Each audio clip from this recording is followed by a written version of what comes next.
Clemons, undefeated junior middleweight prospect here. You back here at the gym. How you feeling these days? I'm feeling good. I'm feeling good. Everything coming together.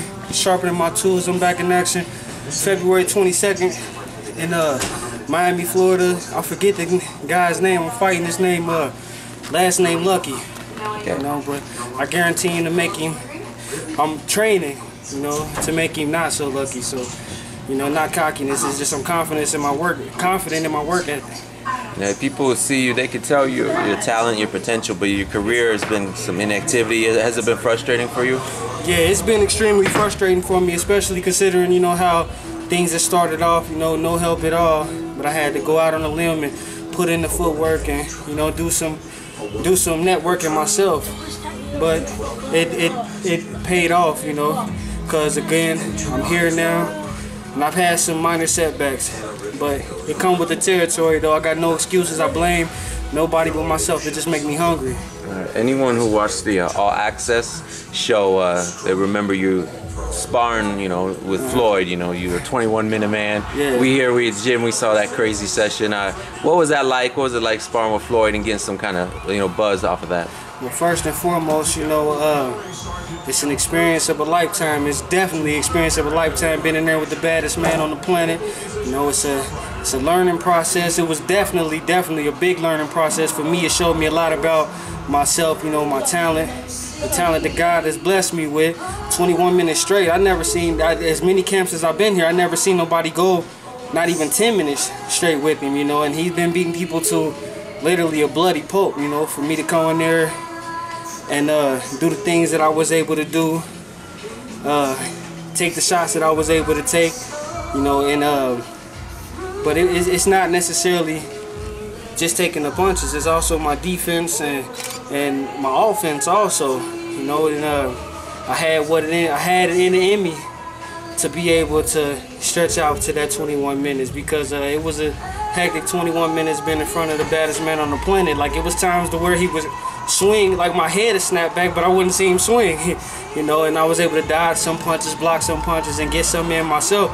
But again, you know, it's definitely a privilege to be in there with the baddest man in my era. All right, what do you think about just Vegas in general, the Mayweather Boxing Club in general? Like, you've been out here a few years. What do you like about training out here?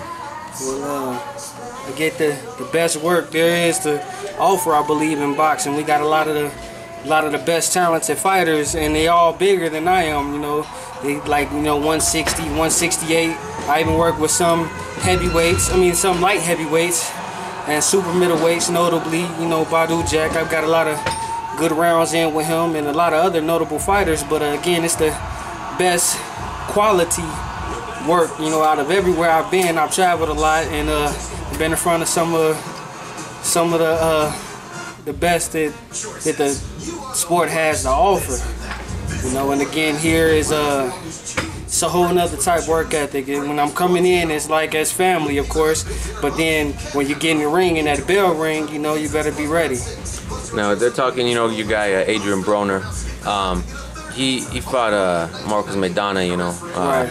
He had a tough loss, got knocked down, showed a lot of heart and grit. Showed a lot of First heart. setback. Now they're talking a rematch might happen in April. What do you think about that? First, I believe, you know, my personal opinion, little bro, Adrien Maidana didn't beat him. He beat himself, you know, partying and other, basically living a life, because people really got to understand that nothing was really given to us, like especially him, you know. He really came from the bottom, like literally the bottom. So of course, you know, he worked hard and he deserved everything that he got. So I feel like this loss, Maidana didn't beat him, you know, and he has the tools, of course, to beat and maybe even dominate Maidana.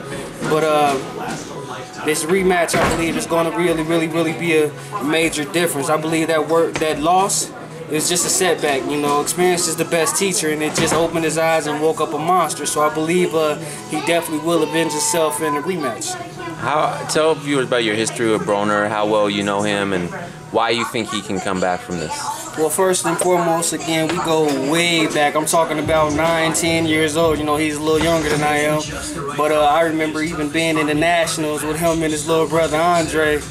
just wrestling so much. They was bad as hell. Like, these little niggas was really bad though, for real. But at the same time, you know, they showed a lot of love in the sport.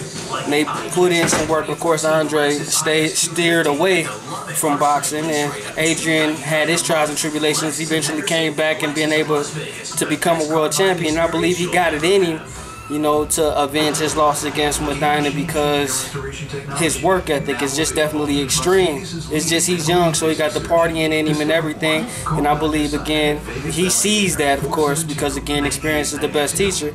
And he'll be able to deplete that out of his life during training camp and everything and excel to the next level. He already got the tools. So, you know, with the work ethic behind it, 100% dedication, there's no way on earth why he can't be back on top with no hesitation.